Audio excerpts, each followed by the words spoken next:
श्रीमद् भागवतम ரெண்டாவது ஸ்கந்தம் 9வது அத்தியாயம் 22வது ஸ்லோகம்.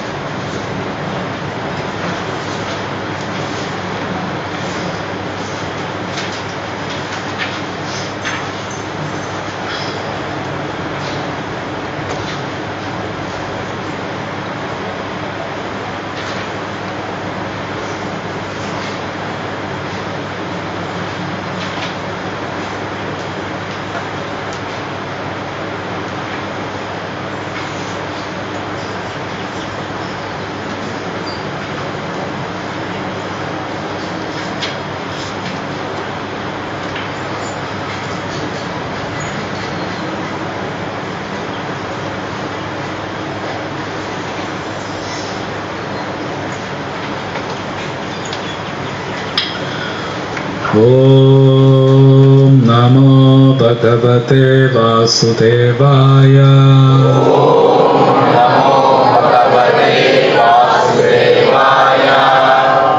ओम नमो भगवते वासुदेवाय.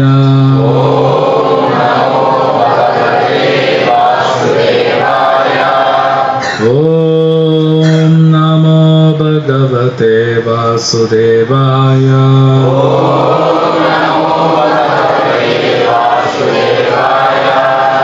नारायणं नमस्कृत्य नरं चैवं नरोत्तमं देवीं सरस्वतीं व्यासं ततो जयमुदीरये. नष्टप्रायेषु अभद्रेषु नित्यं भागवत सेवया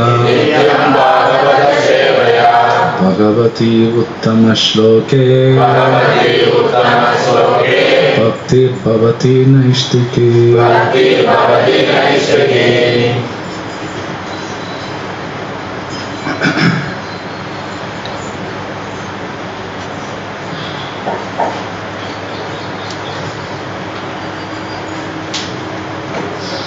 இருபத்தி ரெண்டாவது ஸ்லோகம் 9வது அத்தியாயம் 2வது ஸ்கந்தம். மனிஷிதானுபாவோயம்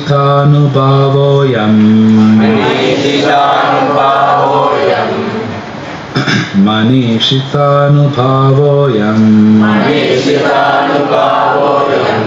மம லோகாவலோகனம்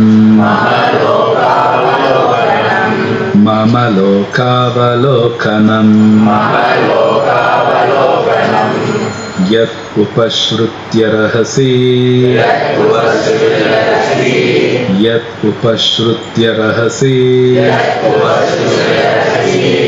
चकर्त परमं तपः चकर्त परमं तपः. मनीषित சாமாத்தியம் அனுபவ காணுதல் அயம் இது மம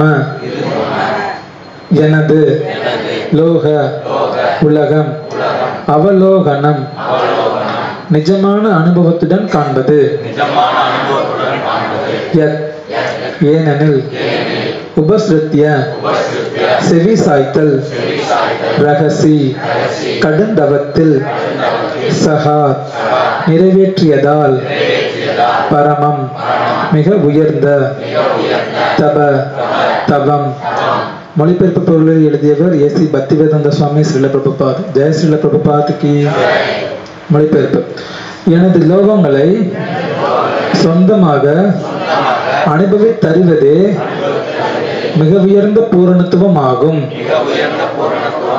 மேலும் என்னுடைய கட்டளைக்கேற்ப கடுந்தவத்தை இயற்றுவதில் நீர் மேற்கொண்ட அடக்கமான மனோநிலையால் இது சாத்தியமாகியுள்ளது.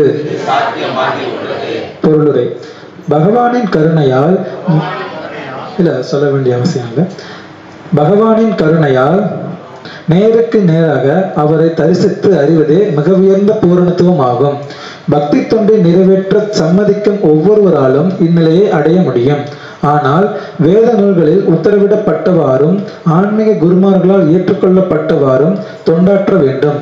உதாரணமாக சங்கரா, ராமானுஜர், மத்வர், சைத்தன்யர், விஸ்வநாதர், பலதேவர், சித்தாந்த சரஸ்வதி முதலான மிகச்சிறந்த ஆச்சாரியர்கள் அங்கீகரிக்கப்பட்டு நல்லதென அறிவிக்கப்பட்ட வேத இலக்கியம் பகவத்கீதையாகும்.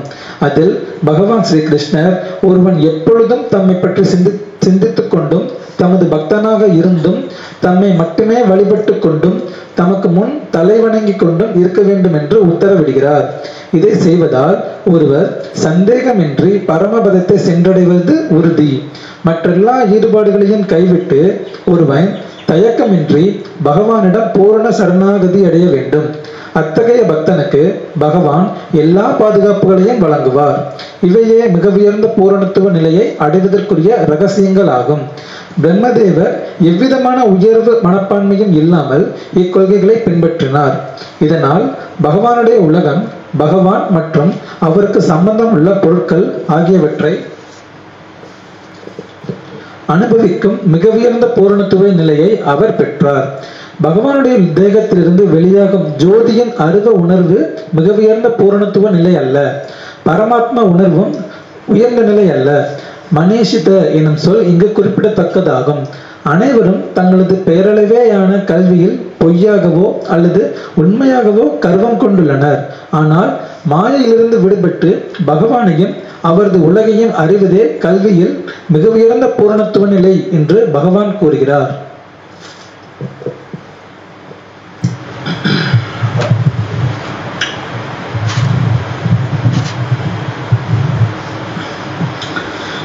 இருபத்தி மூணாம் ஸ்லோகம்.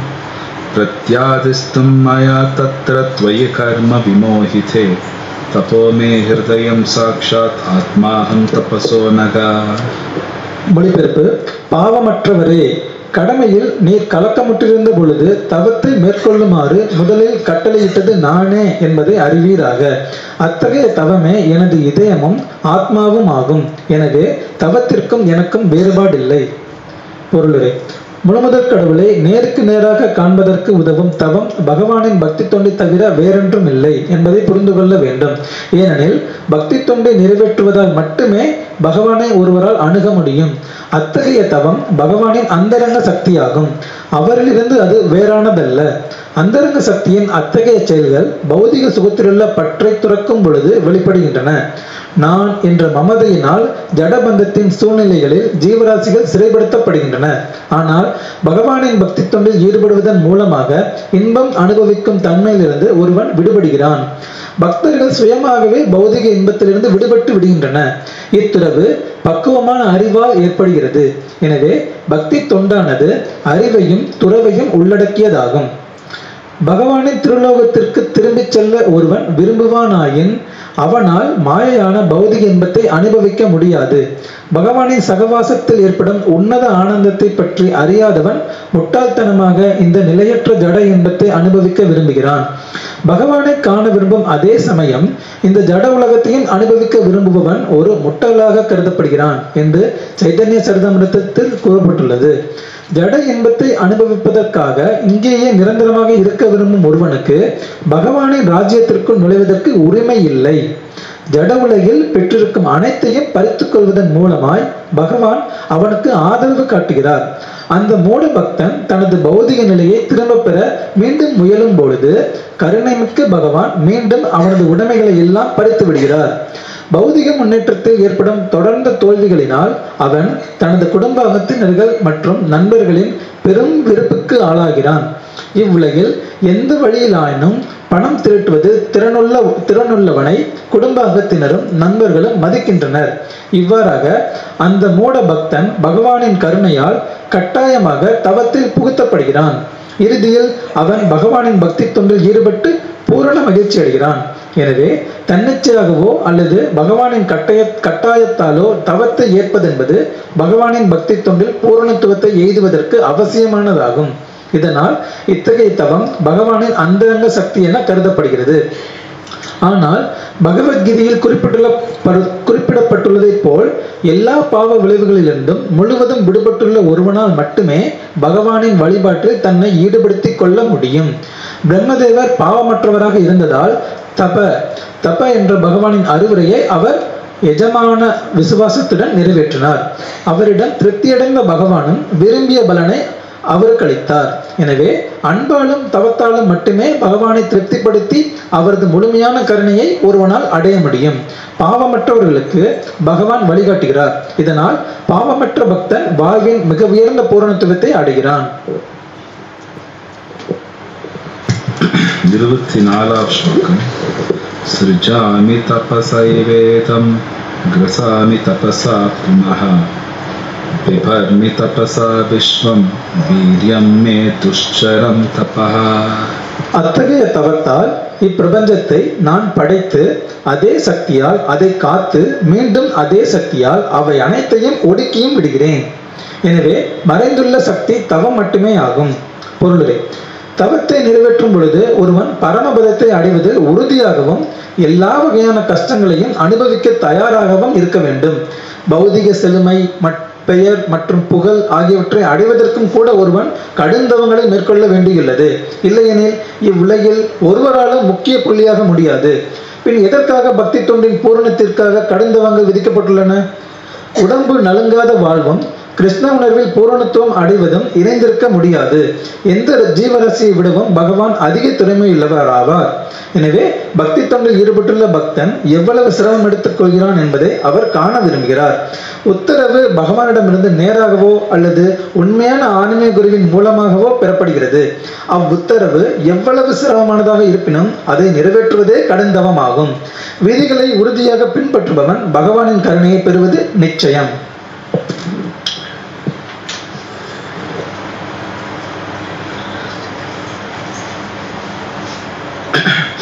मज्ञानातिमिरन्धस्य ज्ञानाञ्जनशलाकया चक्षुर्मिलितं येन तस्मै श्रीगुरवे नमः. श्रीचैतन्यविष्णुतं स्थापितं येन भूतले स्वयं रूपकदामह्यं ददाति स्वपदान्तिकं. वन्देऽहं श्रीगुरो श्रीयुतापदकमलं कृष्णवंश श्रीरूपं साग्रजातं रघुनाथान्वितं तं सजीवं साद्वैतं सावधूतं परिजनसहितं कृष्णचैतन्यदेवं ज्ञाता कृष्णका सहगणललिता श्रीविशाखांश. हे कृष्ण करुणा सिन्धो दीनबन्धो जगत्पते गोपिकान्त राधाकान्त नमोऽस्तुते. तप्तकाञ्चन गौराङ्गी राधे वृन्दावनेश्वरी सुते देवी प्रणमामि. वाञ्छाकल्पतरुभ्यश्च कृपा सिन्धुभ्येव च पतितानां पावनेभ्यो वैष्णवेभ्यो नमो नमः. नमः ॐ विष्णुपादाय कृष्णप्रेष्ठाय भूतले नमस्ते सरस्वती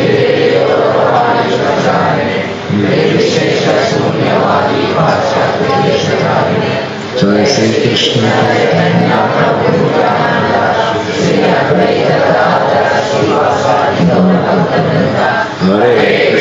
हरे कृष्णा कृष्ण कृष्ण हरे हरे हरे राम राम राम हरे हरे.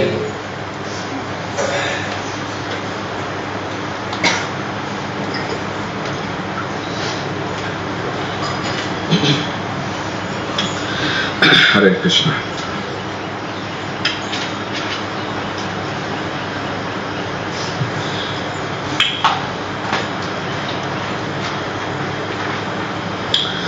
ஸோ அந்த 22வது ஸ்லோகத்தில்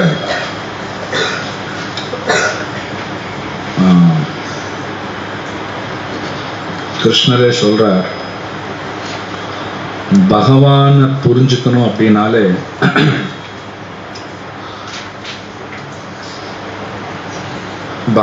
பகவானை புரிஞ்சுக்கிறது தான் வாழ்க்கையின் லட்சியம்னே சொல்றார். மேபி வெளியில் யாரும் சொல்ல மாட்டாங்க. நமக்கு பொதுவாக உலகத்தில் வாழ்க்கையின் லட்சியம் அப்படின்னு கேட்டால் ஒருத்தர் சயின்டிஸ்ட் ஆகணும்பாங்க, ஏதோ ஒரு பெரிய நல்ல பேர் புகழ் வாங்கணும், ஒரு பொசிஷன் போகணும்னு சொல்லுவாங்க. பல பேர் பல விதமாக சொல்லுவாங்க.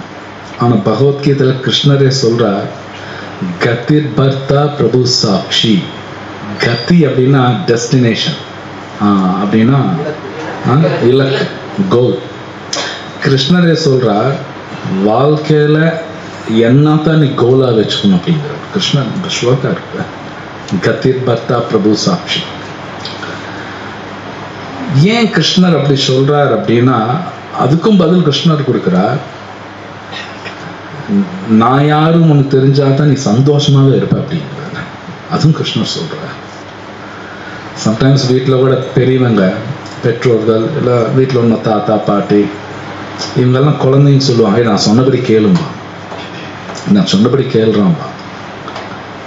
அவங்க அது அகங்காரத்தில் சொல்லல, உண்மையில அவன் மேல அக்கறையில சொல்றாங்க, சொன்னபடி கேளு நல்லா இருப்பேன். ஸோ பகவானும் சொல்றார், நான் சொன்னபடி கேளு. கிருஷ்ணர் அதான் சொல்றார், இனி என்ன கோலா வச்சுக்கோ அப்படின்னு நான் சொல்றது கேளு. அப்போ நான் யாருன்னு புரிஞ்சுக்குவேன், ரொம்ப சந்தோஷமா இருப்பேன்.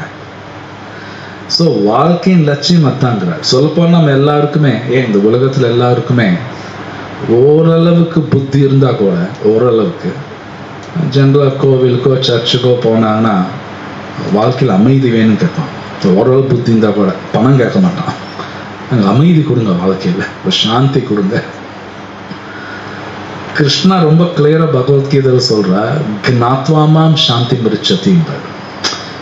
என்ன நீ தெரிஞ்சுக்கிட்டா தான் உனக்கு சாந்தியே கிடைக்கும் அர்ஜுனா, என்னோட சம்பந்தம் வச்சுக்கிட்டா தான் உனக்கு சாந்தியே கிடைக்கும்னு கிருஷ்ணன் பகவத்கீதையில பல இடத்துல சொல்றார், ஒரு இடம் கிடையாது. சித்ரம் பவதி தர்மாத்மா சஸ்வத் சாந்தி நிகச்சதி. கிருஷ்ணர் சொல்றார், அவர் சொல்லக்கூடிய தர்மம் ஃபாலோ பண்ணாதான் நம்ம தர்மாத்மாவா மாறுவோம். தர்மாத்மாவுக்கு தான் சாந்தி கிடைக்கும்னு கிருஷ்ணர் பகவத்கீதையில டிக்ளேர் பண்றார், யாருக்கும் கிடைக்கலாம். கிருஷ்ணர் சொல்றார், தர்மாத்மா சஸ்வத் சாந்தி. ஸோ இங்க கிருஷ்ணா பிரம்மாக்கே சொல்றார், நான் சொன்னபடி நீங்க தவம் இருக்கீங்க. அந்த ஸ்லோகத்துல ஒரு லைன் இருக்கு, ஐ திங்க்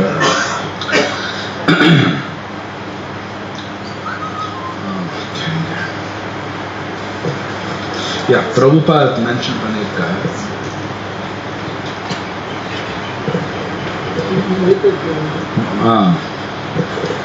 என்னுடைய கட்டளைக்கேற்ப கடுந்தவத்தை ஏற்றுவது நீர் மேற்கொண்ட அடக்கமான மனநிலையா இது சாத்தியமாகி உள்ளது. அடக்கமான மனநிலை, அது மோஸ்ட் இம்பார்ட்டன்ட். கிருஷ்ணரே சொல்றார், அடக்கமான மனநிலையில இருந்தா தான் சாத்தியமாகுங்கிறார். பொதுவாக இந்த உலகத்தில் அடக்கத்தை பத்தி யாரும் பேச மாட்டாங்க, ஆதிக்கத்தை பத்தி தான் பேசுவாங்க. எல்லாம் என் கையில இருக்கணும், எல்லாம் என் கையில இருக்கணும். ஆனா ஆன்மீகத்தில் பார்க்கும்போது அடக்கத்துக்கு தான் ரொம்ப முக்கியத்துவம் கொடுப்பாங்க.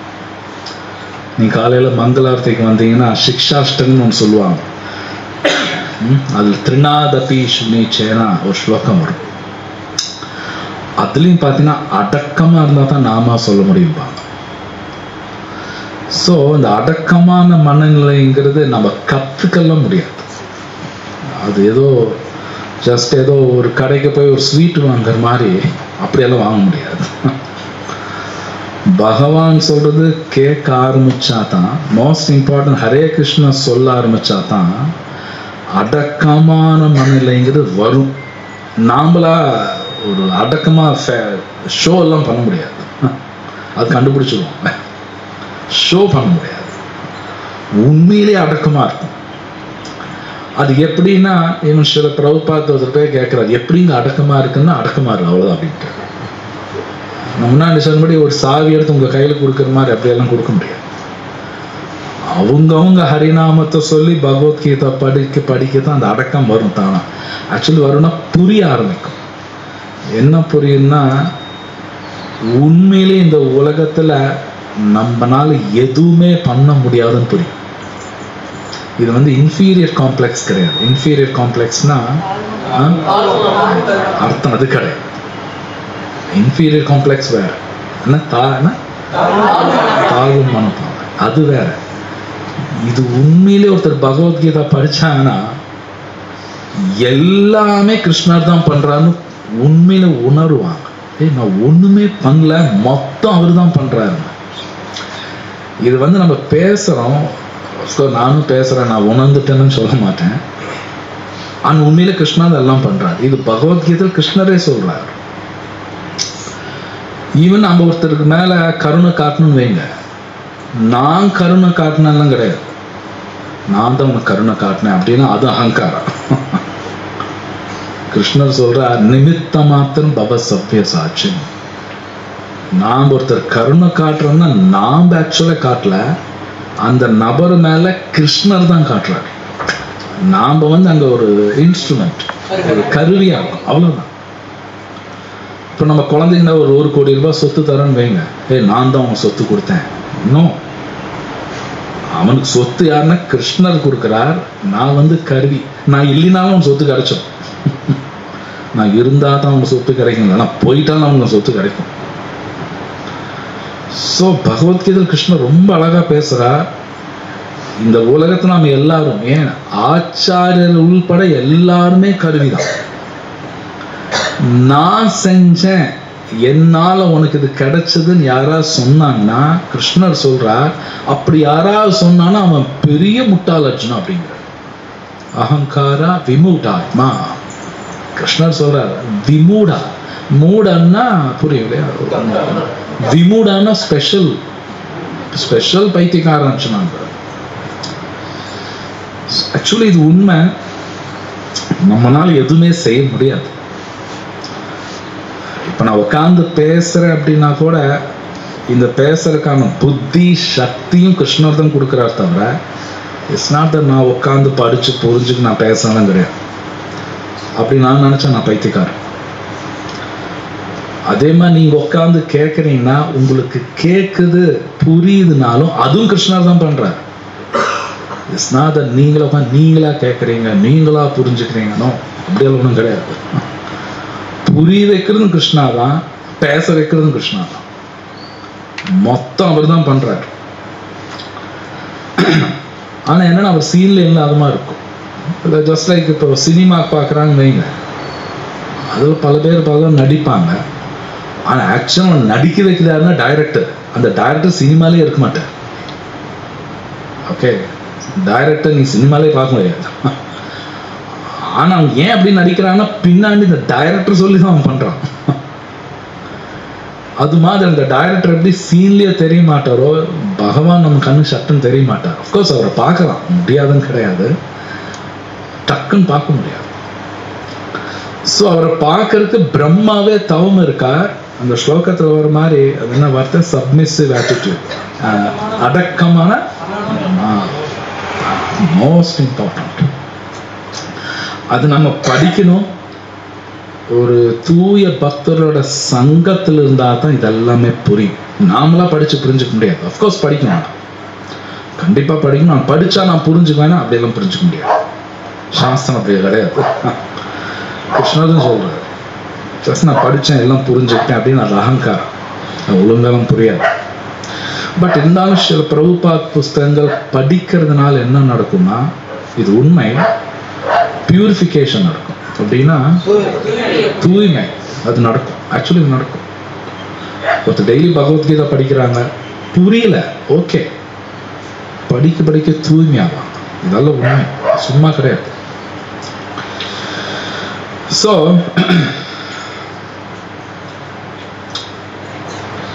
ஸோ கிருஷ்ணா அவரே இந்த ஸ்லோகத்தில் சொல்றபடி வாழ்க்கையின் லட்சியம் பகவான் யாருன்னு தெரிஞ்சுக்கிறது, அவர் இருக்கக்கூடிய வைகுண்டம் இல்லை கோலோக பிருந்தாவனம் தெரிஞ்சுக்கிறது வெரி இம்பார்ட்டன்ட்.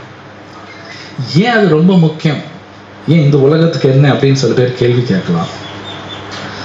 சைத்தன்ய சரிதாமிர்தத்தில் சைத்தன்ய மகாபிரபு ரகுநாத் தாஸ் கோஸ்வாமிக்கு ஒரு விஷயம் சொல்றார். என்ன சொல்றாருன்னா, இப்போ நாம் இந்த உலகத்தில் இருக்கோம் இல்லையா, இந்த உலகத்தை நான் என்ஜாய் பண்ணணும்னு நினைக்கிறேன்னு வைங்க. நாம் எல்லாரும் அதான் நினைக்கிறோம். அட்லீஸ்ட் என்ன நான் சொல்றேன், நான் என்ஜாய் பண்ண நினைக்கிறது சைத்தன்ய மகாபிரபு எப்படி சொல்றாருன்னா, நம்ம காலங்காலத்தில் நம்ம 2 போவோம். சைத்தன்ய மகாபிரபு சொல்றாரு, அந்த 2 பாத்ரூம் போகும்போது மலம் அந்த கிளாசெட்டு தமிழ் தெரியல, நான் உட்காந்து போகிறோம் இல்லையா, அந்த ஓட்டை வழியாக தானே போகுது மலம். அந்த ஓட்டைக்குள்ளே மலம் நிறையா இருக்கும், கிருமி நிறையா இருக்கும். ஓகே, சைத்தன்ய மகாபிரபு சொல்றார், அந்த ஓட்டையில மலம் நிறையா இருக்கும், கிருமி நிறையா இருக்கும், கிருமி அங்க என்ஜாய் பண்ணிட்டு இருக்கோம் இல்லையா, அது மாதிரி இந்த உலகம் அப்படிங்கிற. ஏதோ போய் என்ஜாய் பண்றேன் நீ அப்படிங்கிற. சைத்தன்ய மகாபிரபு கொடுக்குற உதாரணம் நானா கொடுக்கல, அந்தில் இல்லாத வரும். சைத்தன்ய மகாபிரபு சொல்றார். இப்படி ஒரு உதாரணம் ரகுநாத் தாஸ் கோஸ்வாமி சொல்ற. இந்த உலகத்தில் ஒண்ணுமே கிடையாது. அந்த கிருமி எப்படி அந்த மலத்துல என்ஜாய் பண்ண நினைக்கிறையோ அது மாதிரி இந்த உலகத்துல நம்மள என்ஜாய் பண்ண நினைக்கிறோம் அப்படிங்கிற. அப்படியே சொல்றேன். நமக்கால் அப்படி தோணலையே, நமக்கு தோணும், கிருமிக்கு அப்படி தோணாது. அந்த கிருமியை வந்து மலத்துல இருக்க என்ஜாய் அதுக்கு தோணும். அது மாதிரிதான் நாம்பளும். ஓகே, நாம்பளும் அப்படித்தான். என்ன நாமெல்லாம் அறிவாளி பெரியால் நாமெல்லாம் நினைச்சுக்கிறோம். இது வந்து ரகுநாத் தாஸ் கோஸ்வாமி சைத்தன்ய மகாபிரபு சொல்றார், இங்க என்ஜாய் பண்ண முடியாது. ஆனா உண்மையிலே கொஞ்சம் நம்ம ஒரு காமன் சென்ஸ்னா ஒரு பொது அறிவு கொஞ்சம் யூஸ் பண்ணாலே புரியும். உண்மையை நம்மளால என்ஜாய் பண்ண முடியல. நானும் ஏதாவது பண்றேன், ஏதாவது நடந்துருமான்னா பார்த்தா அட்டி மேல அட்டி உழுகுது. உண்மையில என்ஜாய் பண்ண முடியல. ஸோ சைத்தன்ய மகாபிரபு சொல்றார், விட்டு வெளியே வரணுங்கிறார். ஆனால் வெளியே வர்றது அவ்வளோ ஈஸி இல்லை. பட் எனிவே இந்த நெக்ஸ்ட் ஸ்லோக்கால ரொம்ப அற்புதமான சில விஷயங்கள் வருது. அந்த அடுத்த ஸ்லோகத்துல அவரே சொல்றார், அந்த டிரான்ஸ்லேஷன் படிக்கிறீங்களா? 23. பாவமற்றவரே, கடமையில் நீர் கலக்கமுற்றிருந்த பொழுது தவத்தை மேற்கொள்ளுமாறு முதலில் கட்டளையிட்டது நானே என்பதை அறிவீராக. அத்தகைய தவமே எனது இதயமும் ஆத்மாவும் ஆகும். எனவே தவத்திற்கும் எனக்கும் வேறுபாடு இல்லை. பிரம்மாவை எப்படின்னு கூப்பிடுறாரு கிருஷ்ணா? பாவமற்றவரே. Very important. O sinless Brahma அப்படின்னு கூப்பிடுறாரு. அப்படின்னா அவர் பாவம் கிடையாது. Brahma very pure. அதனால கிருஷ்ணர் வந்து பார்க்கிறார். சில பேர் சொல்ல நான் கடவுளை பார்க்கணுங்க, சில பேர் சொல்லுவாங்க முதல்ல நீ பியூரா இருக்கியா முதல்ல. இப்போ நான் மோடி பார்க்கணும்னா டக்கெல்லாம் பார்க்க முடியாது. சொல்ல நான் இந்தியன் சிட்டிசன் தான் இருந்தாலும் பார்க்க முடியாது. அவரை பார்க்கணும்னா எனக்கு ஒரு ரேஞ்ச் இருக்கும், சும்மாலாம் போய் பார்க்க முடியாது. அப்போ பகவானை பார்க்கணும்னா சின்லெஸ், கிருஷ்ணரை அப்படிதான் கூப்பிடுறாரு, ஓ சின்லெஸ் பிரம்மா. பாவமே அவர் செய்யல, அவருக்கு நேரடியாக இன்ஸ்ட்ரக்ஷன் கொடுக்குறாரு. ஸோ கிருஷ்ணர் சொல்றார் தவம் அப்படிங்கிறது நான் தான் அப்படிங்கிறார். அப்ப தவம் இருக்கிறது சம்திங் வெரி இம்பார்ட்டன்ட். நம்ம எல்லாருக்கும் ஒரு ஆசை என்னன்னா, எல்லாருக்கும் இருக்கு, அட்லீஸ்ட் எனக்கு இருக்குன்னு சொல்லுவேன், அப்படியே ஜம்மு ஜாலி எல்லாமே நடக்கணும்.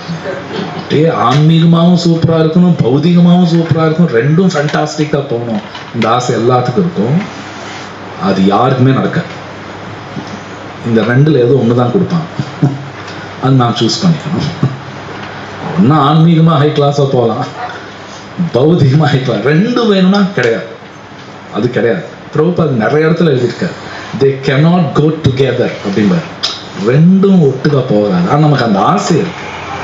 ஸோ சில பிரபுபாத் அவரோட பொருளை ரொம்ப அழகா இருக்கு, ரொம்ப பியூட்டிஃபுல்லா எழுதியிருக்காரு. சில பேருக்கு வந்து அவன் வாழ்க்கையில் இருக்கிறது எல்லாத்தையும் புடுங்கிட்டா தான் அவன் வருவான். பிரபுபாத் எழுதியிருக்காரு பார்த்தீங்கன்னா, பொருள் ஒரு பியூட்டிஃபுல். சில பேர் ஆக்சுவலி நல்ல கர்மா இருக்கும், எங்கேயோ மாட்டிட்டு இருப்பாங்க. அந்த துளூண்டு டக்குன்னு கிருஷ்ணர் பிடுங்கிட்டா தான் வருவான். கிருஷ்ணா ராமா ஏதாவது பண்ணுங்க, ஆனால் வரமாட்டாங்க. அவங்களுக்கு ஏதாவது பிடுங்கிடணும். கிருஷ்ணரே பாகவத்தில் சொல்றார், நான் அதை பண்ணுவேன் அப்படிங்கிறார். இருக்கா பாகவத்தில் சொல்ற. எனக்கு ஒரு ஒரு ஆத்மா ஒரு ஒரு மாதிரி. ஓகே, சில ஆத்மாக்கள் நேச்சுரலாக போவாங்க, சில ஆத்மாக்கள் வரமாட்டாங்க.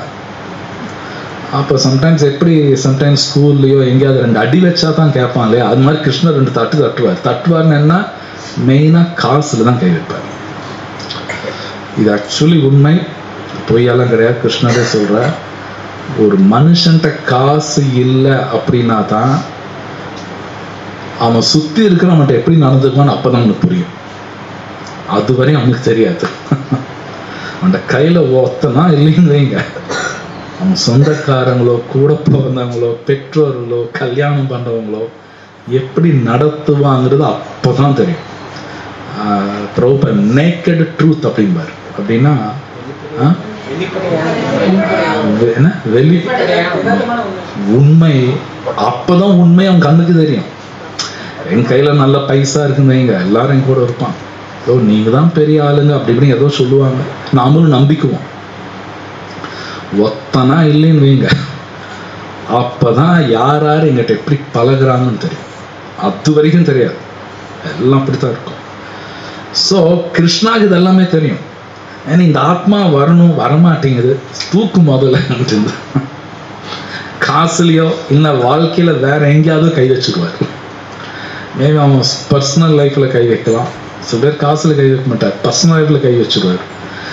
அப்படியே அப்பதான் முழிச்சுக்குவோம், அச்சோ சாமி என்னமோ நடக்குது, ஏன்னா அப்பதான் நோக்கி வருவான், இல்லை வரமாட்டான். பட் இது ஆக்சுவலி பகவான் கருணை தான். ஏன் பகவான் எனக்கு இது பண்றார்? பகவான் கண்ணு இல்லையா? இது பைத்தியக்கார்த்தம். இது பகவான் அனுகிரகம், பகவான் அனுகிரகம். ஸோ ஈவன் ரொம்ப சீனியர் டிவோட்டி ரொம்ப அழகா ஒரு கிளாஸ்ல சொன்னார், ஒருத்தர் உடம்பு சரியில்லைன்னு, ரொம்ப சரியில்லைன்னா அவனை கத்தியில அந்த உடம்பு அறுத்து ஆப்ரேஷன் பண்ணி தான் சரி பண்ணணும். இல்லைங்க நம்ம கத்தியே வைக்காம சரி பண்ணுங்கன்னா அதெல்லாம் சம்டைம்ஸ் முடியாது, கத்தி வச்சு தான் ஆகணும். கத்தி வச்சு கிழிச்சு உள்ளெல்லாம் சரி பண்ணி தான் அவனுக்கு சரி பண்ணணும். அது மாதிரி சில பேருக்கு வாழ்க்கையில ஹார்ஷ் ட்ரீட்மெண்ட். அப்படின்னா ஹார்ஷ் ட்ரீட்மெண்ட்னா பயங்கரமா ஒரு காட்டுவார், அப்பதான் முழிச்சுக்கிட்டு வருவான், இல்லை வரமாட்டான். ஸோ இதுவும் நடக்கும், இதெல்லாம் எல்லாரும் நடந்திருக்கு. நீங்க பாகவதம் படிச்சு பாருங்க தெரியும். அதுல பாகவதமே பாகவதால் பத்தி தான் பேசப்பட்டிருக்கு. அது பெரிய பெரிய பாகவதம் எல்லாம் கிரேட் டிவோட்டிஸ், குந்தியாட்டும், பிரஹலாத் மகாராஜ், த்ருவ மகாராஜ், விதுரா, எல்லாரும் பாருங்க ஒரு உலுக்கி இருப்பார் Krishna. Okay, so smooth sailing அப்படிமா, ஸ்மூத்தா அப்படியே கேக்குவா, அப்படியே ஜாலியா சாண்ட் பண்ணிட்டு அப்படியே நான் போயிடுவேன்னா அதெல்லாம் ஆகாது. It's not like that. So இந்த தவம் இருக்கணுங்கிறார் இல்லையா, அப்படின்னா வாலண்டரினா அவங்களா சில கஷ்டங்கள் எடுக்கணும். இது பகவான் எதிர்பார்க்கிறாராம், சில கஷ்டங்கள் எடுத்துக்கணும். அது வாலண்டரியா நான் பண்ணி ஆகணும். ஏன்னா கிருஷ்ணர் சொல்றார், அதுக்காக நான் செய்யறேன். அதுதான் பகவான் சந்தோஷப்படுத்தும். இந்த ஸ்லோகத்தில் அவரே சொல்ற, நானும் தவம் ஒண்ணுதான் கூடாது. மேபி எனக்கு சில செய்ய பிடிக்குது, ஆனா கிருஷ்ணர் செய்யக்கூடாதுங்கிறாரு, சரி நான் செய்யறேன். அது தவம், அதுதான் பகவான் சந்தோஷம் கொடுக்கும். நாம எக்கச்சக்கமான விஷயங்கள், தேவையில்லாத விஷயங்கள் நம்ம செஞ்சுட்டு தான் இருக்கோம். அது நம்ம பகவத்கீதை படிச்சா தான் புரியும். அது எல்லாம் பகவான் சந்தோஷத்தை நான் விடுறதுதான் தவம், அதுதான் தவம். ஸோ ஈவன் சைத்தன்ய மகாபிரபு ரகுநாத் தாஸ் கோஸ்வாமிக்கு சொல்றார், நீ எப்பவுமே நான் நினைச்சுக்கிட்டே அப்படிங்கிறார். அப்படியே சொல்றார், எப்பவுமே ராதா கிருஷ்ணா, அந்த பிருந்தாவனத்தில் இருக்கிற ராதா கிருஷ்ணா நினைச்சுக்கிட்டே இரு. நானும் அந்த ஒர்க் பண்ணணும். அப்படின்னா என்னால் முடிஞ்சு நான் சாண்டிங் பண்ணிக்கிட்டே இருக்கணும். ஹரே கிருஷ்ணா கிருஷ்ணா கிருஷ்ணா ஹரே ஹரே, ஹரே ராம சாண்டிங் பண்ணிக்கிட்டே இருக்கணும். மேபி சம்டைம்ஸ் எங்கேயாவது போகணும்னு தோணலாம், அது யூஸ்லெஸ் இதாக இருக்கும். எங்கேயாவது போகணும்னு நினைக்கிறேன், ஆனால் அது யூஸ்லெஸ் வேலை. அவங்க கூப்பிட்றாங்க, இவங்க கூப்பிட்றாங்கன்னு சாக்கு சொல்லிட்டாலும் போகக்கூடாது. வேணாம் நான் வரல, நான் உட்காந்து சாண்ட் பண்ணுறேன், படிக்கிறேன். பிரபுபாத் ஒரு இடத்துல சொல்லுவார், டிவோஷனல் சர்வீஸ் கோயிங் அகெயின்ஸ்ட் எ கிரெயின் அப்படிம்பாரு. தமிழ் எனக்கு சொல்ல தெரியல. நான் பக்தி பண்ணும் பொழுது பல பேர்த்துக்கூட பகை வரக்கூட வாய்ப்பு இருக்கு. பல பேர்த்துக்கூட பகை வரும். புரியுதா நான் சொல்றது? புரியுதா? பிரபுபாத் சொல்றார், கோயிங் அகெயின்ஸ்ட் எ கிரெயின்ங்கிறார். ஆனால் இருந்தாலும் நான் பண்ணித்தான் ஆகும், வேற வழி இல்லை. நான் எல்லாத்தையும் சாட்டிஸ்ஃபை பண்ணணும்னா இந்த உலகத்துல நடக்கவே நடக்காது. ஆனால் நமக்கு ஒரு ஆசை இருக்கும், நான் எல்லாத்தையும் சாட்டிஸ்ஃபை பண்ணணும்னா இந்த ஜென்மத்தை நடக்க அது முடியாது. கிருஷ்ணாவை மட்டும்தான் ஈஸியாக சாட்டிஸ்ஃபை பண்ண முடியும், வேற யாரும் பண்ண முடியாது. கிருஷ்ணா ஈஸியாக பண்ணலாம், யார் வேணாலும் பண்ணலாம். ஆனால் பகவானை விட்டு நான் சுற்றி இருக்கு நான் சாட்டிஸ்ஃபை பண்ணுவேன்னா அது முடியாது. ஆனால் பகவானை சாட்டிஸ்ஃபை பண்ண எல்லாத்தையும் பண்ணலாம், இது உண்மை. ஸோ அப்போ அந்த தவம் பகவானை எதிர்பார்க்கிறார், தவம் இருங்கிறார். அந்த தவம் இருக்கும் பொழுது பிரபுபாத் எழுதுறார், 2 விஷயங்கள் நடக்குங்கிறார். ரொம்ப அழகா பொருள் எழுதுறார். ஞானா வைராக்கியம் வரும் அப்படிங்கிறார். அங்கதான் ஞானா வைராக்கியம் வரும். அந்த பக்தி பண்ண பண்ண அறிவு வரும், வைராக்கியம் வரும். வைராக்கியமா வேணாம்பாங்க. உதாரணத்துக்கு இங்க எல்லாம் பல பேர் இஸ்கான் வரத்துக்கு முன்னாடி ஒரு மாதிரி லைஃப் ஸ்டைல் இருந்திருக்கும், உள்ள வந்ததுக்கு அப்புறம் லைஃப் ஸ்டைல் மாறி இருக்கும். இப்போ ஏற்கனவே சில பண்ண விஷயங்கள் இப்போ வேண்டான்னு ஒதுக்குறாங்க, அது தவம் தான், அது ஒரு தவம் தான், இல்லைன்னு கிடையாது. அது வேண்டாம், ஏன்னா பகவான் சொல்லியிருக்கா, பிரபுபாத் சொல்லியிருக்கா. இன்னும் நிறைய இருக்குது, இன்னும் நிறைய நான் வேண்டான்னு சொல்லணும், நோன்னு சொல்லணும், அது தவம். அது சொல்லித்தான் ஆகணும், சொல்லித்தான் ஆகணும்.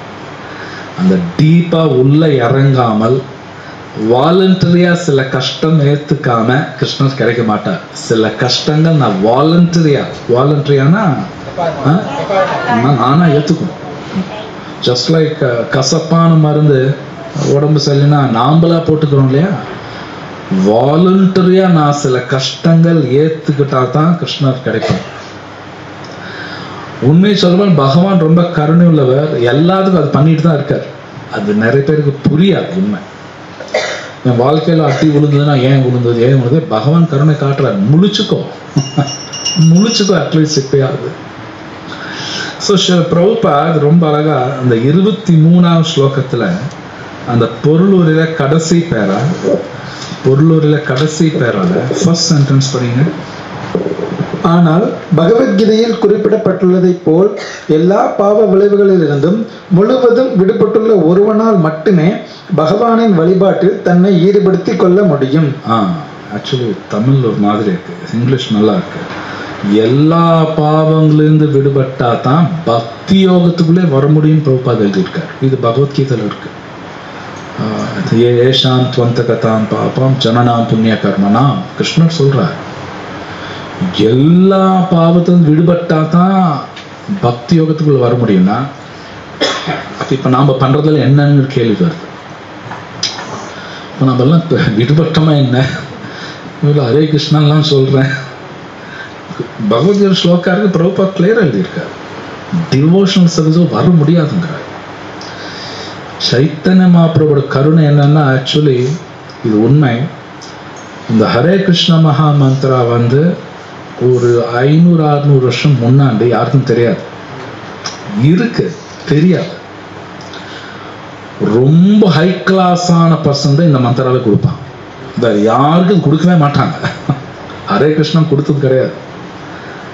இத்தனைக்கு வேதத்தில் இருக்கு, ஆனா எடுத்து கொடுத்துக்கல, யாரும் கொடுக்கல, ரொம்ப சீக்ரெட்டா இருந்தது. சைத்தன்ய மகாபிரபு என்ன பண்ணாருன்னா, பர்ஃபெக்டான பர்சன் தான் ஹரே கிருஷ்ணா கொடுப்பாங்க. சைத்தன்ய மகாபிரபு என்ன சொல்றாருன்னா, பர்ஃபெக்ட் ஆகிறதுக்கும் கொடுத்துரு அப்படின்ட்டு. புரியுதுங்களா? நீ பர்ஃபெக்ட் ஆகிறதுக்கும் ஹரே கிருஷ்ணா தான், பர்ஃபெக்ட் ஆனதுக்கு அப்புறம் ஹரே கிருஷ்ணா தான், ரெண்டுமே ஒண்ணுதான் ஆக்சுவலி ஸ்பீக்கிங். ஸோ இது சைத்தன்ய மகாபிரபு கருணை, பிரபுபாதோட கருணை. நம்ம கொடுத்துட்டாங்க, அப்ப அது நான் ஒழுங்கா சொல்லிக்கிட்டே இருக்கும். ஜஸ்ட் கருணை தான் தவிர ஏதோ நம்ம பெரிய ஆள்லாம் கிடையாது.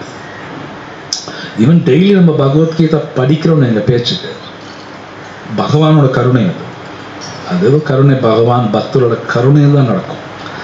ஓகே, சும்மா நடக்காது எதுவுமே, எல்லாமே லவ் அண்ட் கேர். ஸோ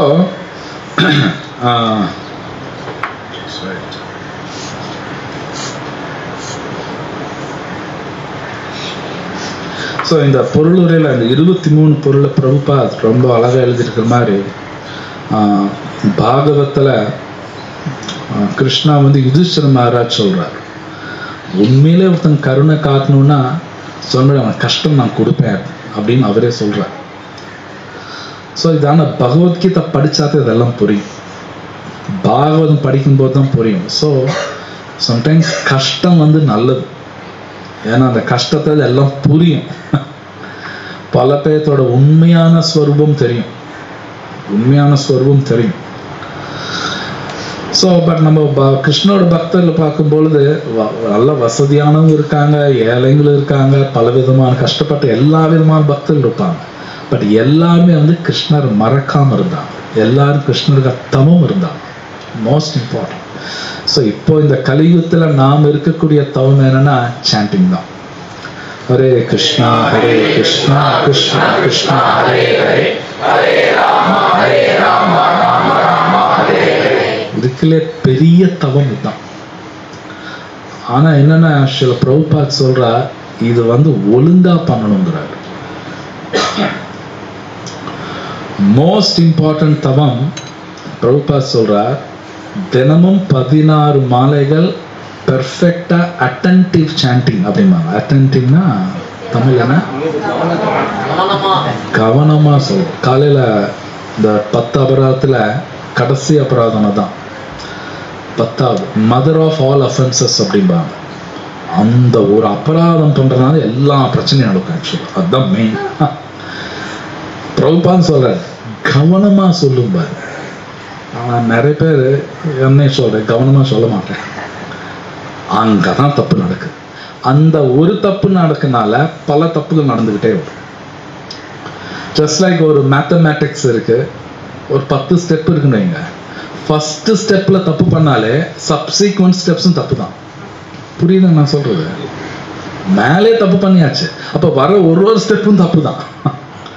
அது மாதிரி எப்போ சாண்டிங்ல கவனம் இல்லாம பண்றனோ மற்றது எல்லாமே தப்பு பண்ணுவேன்.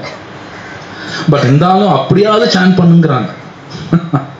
கவனக்குறைவாவது சாண்ட் பண்ணு, அதுக்காக சரின்னு கிடையாது, பட் அப்படியாவது பண்ணு. அது பண்ண மறுபடியும் ஒழுங்கா பண்ண வாய்ப்பு இருக்கு. ஸோ நாம பண்ண வேண்டிய தவம் அதுதான், அது ஒழுங்கா சாண்ட் பண்ணும், கவனமா சாண்ட் பண்ணும். ரீசெண்டா ஒருத்தர் ஃபோன் பண்ணி சொன்னாங்க, மார்னிங் சாண்ட் பண்ணும்போது நிறைய ஐடியா கிடைச்சதுங்க அப்படின்னாங்க. அப்படின்னு அவன் சாண்டிங்கே பண்ணலின்னு அர்த்தம். சாண்டிங் பண்ணல, சாண்டிங் பண்ணும்போது ஐடியா வரக்கூடாது. ஜஸ்ட் நாம கேட்கணும், அவ்வளவுதான். நிறைய ஐடியா வரீங்க சாண்ட் பண்ணும்போது, அப்படி சாண்ட் பண்ணல, ஐடியாலாம் வரக்கூடாது. ஜஸ்ட் சிம்பிளி சாண்ட், நாம நல்லா கேட்கணும். ஸோ பிரபுபாத் சொல்லியிருக்கார், மோஸ்ட் இம்பார்ட்டன்ட் அதுதான் தவம். அது செய்யும்போது கஷ்டம்தான், ஈஸின்னு நான் சொல்ல மாட்டேன். அட்லீஸ்ட் எனக்கு அது ஈஸி இல்லை. அது மாதிரி இருந்தாலும் உட்காந்து கவனமா கேட்டுக்கிட்டே இருக்கணும். ஹரே கிருஷ்ணா ராமா கேட்டுக்கிட்டே இருக்கணும், கேட்டுக்கிட்டே இருக்கணும். அங்க ஒழுங்கு பண்ணாதான் மற்றதெல்லாம் ஒழுங்கா போகும். இதுதான் நாம செய்யக்கூடிய தவம். தென் மற்ற அங்கங்கள், பாகவதம் படிக்கிறது, பக்தரோட சங்கம் த மோஸ்ட் இம்பார்ட்டன்ட். பக்தரோட சங்கம் இல்லாம ஒண்ணுமே கத்துக்க முடியாது. இப்போ நீங்க இங்க வராமல் நீங்க எதோ வீட்டில் உட்காந்தாலும் கத்துக்க முடியாது, இம்பாசிபிள். அதெல்லாம் இம்பாசிபிள். கோவிலுக்கு வரணும், பக்தரோட சங்கத்தை எல்லாம் கத்துக்க முடியும். பல விஷயங்கள் பக்தர் மூலமா தான் தெரியும். தவத்தர் பானுசுவாமி மகாராஜ் ரொம்ப அழகா, அவர் சில பிரபுபாதோட ஷீடர் ரொம்ப அழகா சொன்னார் ஒரு கிளாஸ்ல, பகவானோட கருணை வந்து தனியா என்னைக்குமே வராது, அப்படியே ஜுன்னு அப்படியே உள்ள வந்துடும், அப்படியெல்லாம் ஒன்றும் கிடையாது. பக்தர் மூலமா தான் வரும். பக்தரோட கருணை பகவான் கருணை மிக்ஸ் ஆகி தான் வரும். தனியா பகவான் கருணை நமக்கு வராது. கிருஷ்ணர் அப்படி வச்சிருக்கார் சிஸ்டம், அவர் அந்த மாதிரி டிசைன் பண்ணியிருக்கார். அப்படின்னா பக்தரோட சங்கம் இல்லாமல் பகவான் கிடைக்க மாட்டார். ஸோ அதனால ரூப கோஸ்வாமி பக்தியில 64 அங்கம் இருக்கு, அதுல முக்கியமானது 5 அங்கம். அந்த 5 அங்கத்துல அசோசியேஷன், சங்கம், பக்தரோட சங்கம் கொடுக்கப்பட்டிருக்கு. ஸோ அதுவும் பண்ணணும், பாகவதம் படிக்கணும், பகவத்கீதை படிக்கணும், வீட்டில் பூஜை பண்றது, இதெல்லாம் இம்பார்ட்டன்ட். ஸோ இது பண்ண நீங்களே பார்ப்பீங்க, நீங்க எக்ஸ்பீரியன்ஸ் பண்ணுவீங்க. அப்போ எப்படி பிரம்மா கிருஷ்ணரை பார்க்குறாரோ அவங்கவுங்க அவங்க ரேஞ்சில் பார்ப்பாங்க. இது கண்டிப்பாக நடக்கும். ஸோ இங்கே நான் ஸ்டாப் பண்ணுறேன், ஏன்னா எனக்கு இன்னொரு கிளாஸ் இருக்குது. எனவே கேள்விಯಿಂದ கேளுங்க. ஓம் தத் சத். கேள்வி இருக்கா? ஆ ஆ ஆ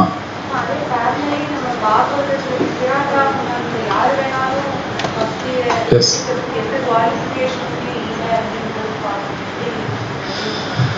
வெல், இந்த கேள்வி கேட்கும்பொழுது இப்போ ஏஷாந்த்வந்தகத்தான் பார்த்தோம். அவங்க கேட்ட கேள்வி புரிஞ்சிருக்குன்னு நினைக்கிறேன். கிருஷ்ணர் சொல்கிறார் பகவத்கீதாவில், பிரபுபாத் இங்கே எழுதியிருக்கார், சின்ஃபுல் ரியாக்ஷன்ஸ், தமிழ்லங்க சின்ஃபுல் ரியாக்ஷன்ஸ், பாவ விளைவுகளிலிருந்து விடுபடாமல் பக்திக்குள்ளே வர முடியாது. இப்போ அவங்களும் சொன்னாங்க பாவம் ஸ்லோகா ஹிராட்டா குணந்திரா கசா தயா அப்படின்னா ரொம்ப மோசமானவங்க கூட ஹை லெவல் வரலாம். அந்த ஸ்லோகத்தில் வரும் பிரப விஷ்ணவே நமஹா சுத்தியந்தி பிரபவே அப்படி, அதாவது நாம சொன்னால் மோசமான கூட ஹை கிளாஸ் ஆயிடுவான். ஓகே, நாம சொன்னா ரொம்ப மோசமான கூட ஹை கிளாஸா மாறலாம் அப்படின்னு பாகவத்தில் இருக்கு. ஸோ அப்போ ஒருத்தர் நாம சொல்ல சொல்ல பக்திக்குள்ள போக முடியும். இது நமக்கு பக்தரோட கருணையில் தான் நமக்கு கிடைச்சிருக்கு.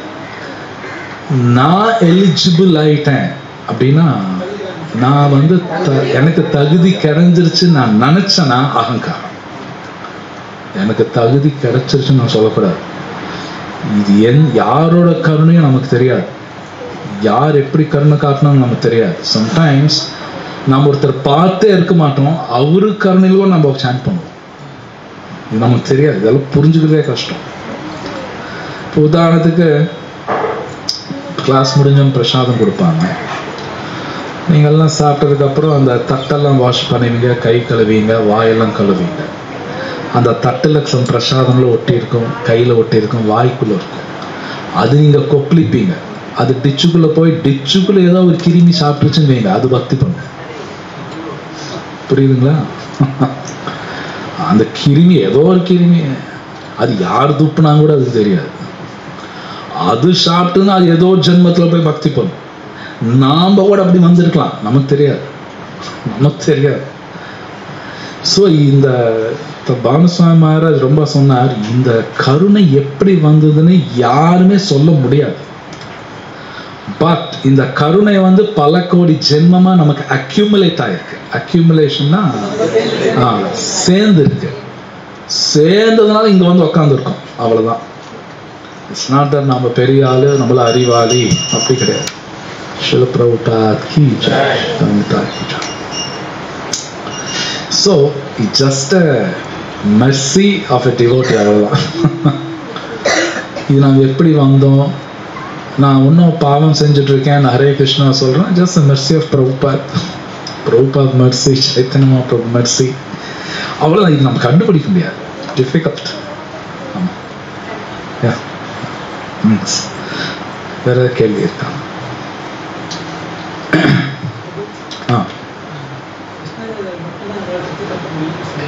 கிருஷ்ணர் ஆம் ஆம் ஆம்.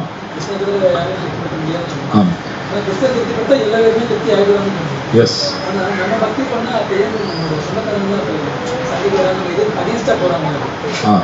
கேள்வி கேட்குற கிருஷ்ணர் மட்டும்தான் திருப்திப்படுத்த முடியும், வேற யாரையும் திருப்திப்படுத்த முடியாது.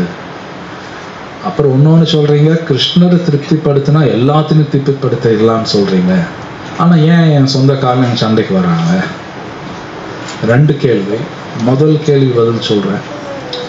உண்மையிலே கிருஷ்ணர் தவிர யாரும் திருப்திப்படுத்த முடியாது. இது எப்படி புரிஞ்சுக்கலாம்னா,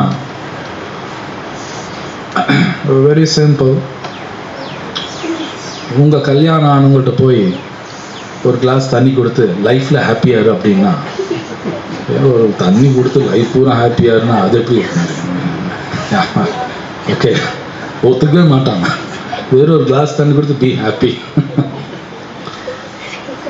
யாரும் முடியாது. கிருஷ்ணா இருப்ப பத்திரம் புஷ்பம் பலம் தோயம் சொல்ற, ஒரு இலையோ போதும். அவரை திருப்திப்படுத்தலாம், என்ன கல்யாணம் பண்ணணும் திருப்தியெல்லாம் படுத்த முடியாது. இம்பாசிபிள். யாரையும் திருப்திப்படுத்த முடியாது. இது உண்மை, பொய்யெல்லாம் கிடையாது. ஆனா கிருஷ்ணா ஜஸ்ட் தண்ணி கொடுத்தாலே ஒரு தடவை வச்சாலும் திருப்தி அடைவாராம். இது நமக்கு புரியாது. ஏன்னா ஒரு தடவை வச்சு ரொம்ப திருப்தியா இருப்பானா அவரால் முடியும். அதனால அவர் சுப்ரீம் என்ஜாய் இருப்பாங்க. அப்படின்னா நீங்க கிருஷ்ணர் மட்டும் பாருங்க, சுப்ரீம் என்ஜாயர். அவர் மாதிரி என்ஜாய் பண்ண நம்மளால முடியாது. ஒரு கிளாஸ் தண்ணி கொடுத்தா ரொம்ப சந்தோஷப்படுவார்னா அவரால் முடியும், என்னால முடியாது, என்னால முடியாது.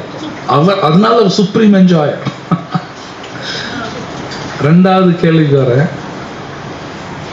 அவரை திருப்திப்படுத்திட்டு எல்லாத்துக்கும் திருப்திப்படுத்த முடியும். ஆனா என் சொந்தக்காரங்கள்லாம் இப்படி இருக்காங்களே அப்படின்னா, ஓப்பனா சொல்ல போனா நான் பண்றது ஒன்றும் பியூர் பக்தி கிடையாது. சொல்ல புரியுதுங்களா? நாம பண்றதெல்லாம் மிக்சர்ல தான் வரும். பியூர் பக்தி பண்ணும் பொழுது இது உண்மை, அவர் எல்லாமே அனுகூலமா தான் இருக்கும். ஒன்னு ரெண்டு அப்படி இப்படி இருக்கும், அது வேற. இப்ப விதுரர் இருக்கா, விதுரருக்கு எகெயின்ஸ்டா பேச பார்த்தா ஒன்னு ரெண்டு பேர் தான், மற்றவங்க எல்லாரும் அனுகூலமா தான் இருப்பான். புரியுதுங்களா? அப்படின்னு விதுரா பியூர் டிவோட்டினால எல்லாத்தையும் திருப்திப்படுத்துறாரு. இதெல்லாம் உண்மை. நாம இப்ப பண்றது ஆக்சுவலி நம்ம பக்தன் ஆகிறதுக்கு முயற்சி தான் பண்றோம் தவிர பக்தன் ஆயிட்டும் நான் சொல்லிக்கூடாது. முயற்சி பண்ணிட்டு இருக்கேன், பக்தன் ஆகிறது முயற்சி பண்றேன். நான் ஒன்னும் ஜஸ்ட் ஏதோ டெய்லி படிக்கிறேன் நான் பக்தன் ஆயிட்டேன். மேபி பகவான் நம்மளை பக்தன் நினைக்கலாம், ஆனா நான் அப்படி நினைக்க முடியாது. இது நீங்க சைத்தன்ய சரிதாமிருதா படிச்சீங்கன்னா ஒருத்தரும் என்ன சொல்றாங்கன்னா, ஏன் சைத்தன்ய மகாபிரபு உள்பட என்ன சொல்றாங்கன்னா பக்தனே கிடையாதுங்கிறான். சைத்தன்ய மகாபிரபு சொன்ன பக்தனே கிடையாதுங்கிறேன், எங்க போய் சொல்றது? சைத்தன்ய சரிதாமிருதத்துல வருது. ஸோ செல்ஃப் கிரிட்டிக்கல் அப்படிம்பாங்க. செல்ஃப் கிரிட்டிக்கலா இருக்கிற வரைக்கும் தான் நமக்கு நல்லது. புரியுதா நான் சொல்றேன்? செல்ஃப் கிரிட்டிக்கல்னா நான் டிவோட்டி அப்படின்னு நானா நினைச்சக்கூடாது. நான் நினைச்சேன்னா வெளியே போயிடுவேன். இது சைத்தன்ய சரிதாமிருதத்தில் வரும்.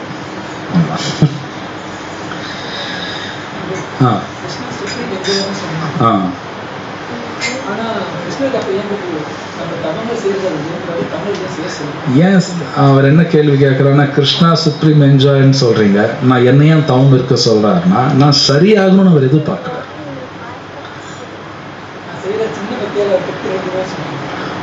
அதனால்தான் சின்னது பண்ணாலும் ஒன்னும் உங்களுக்கு கொடுத்துக்கிட்டே இருக்க. ஃபார் எக்ஸாம்பிள், நீங்க ஒரு தங்கம் வாங்க போறீங்க, 24 கேரட் வேணுமா 18 கேரட் வேணுமா என்ன கேட்பீங்க? ஏன் 18 வாங்கிக்கிங்களேன், பணம் ஃபுல்லாக கூடனா நீங்கள் ஒத்துக்க மாட்டீங்க, அது பியூர் இல்லைன்றீங்க.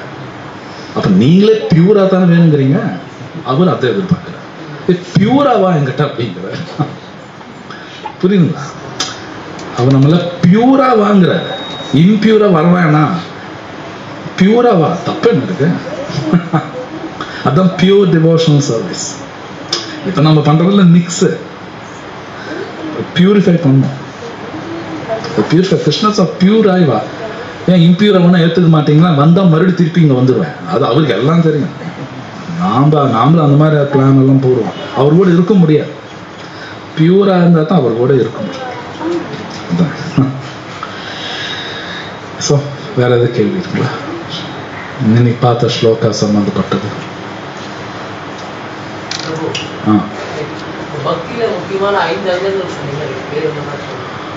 முதல்ல ஹரிநாமா ஹரே கிருஷ்ணா சொல்றது, ரெண்டாவது பாகவதம் படிக்கிறது, மூணாவது சத் சங்கம், நாலாவது பகவானோட பூஜைகள் பண்றது, அஞ்சாவது மதுரா நிவாசா புனித ஸ்தலத்தில் இருக்கிறதும்பாங்க. அப்போ நான் இங்கே போய் மதுராவில் போய் இருக்கிறதா நீங்கள் கேள்வி கேட்கலாம். இந்த 4 அங்கங்கள் உங்கள் வீட்டில் செஞ்சாலே உங்கள் வீடே மதுராவாக மாறிடும். 5வது மாறும். இப்போ இந்த இடம் இது வைகுண்டா, நம்ம அப்படி தோணாது. ஏன்னா பகவான் தான் வைகுண்டாலாம். புரியுதா? இது வைகுண்டா, வெளியில் வைகுண்டா கிடையாது, இது வைகுண்டா. பெருமாள் இருக்காரு. இந்தியாவில் மாதிரி பல 108 திவ்ய தேசம், 108 வைகுண்டா.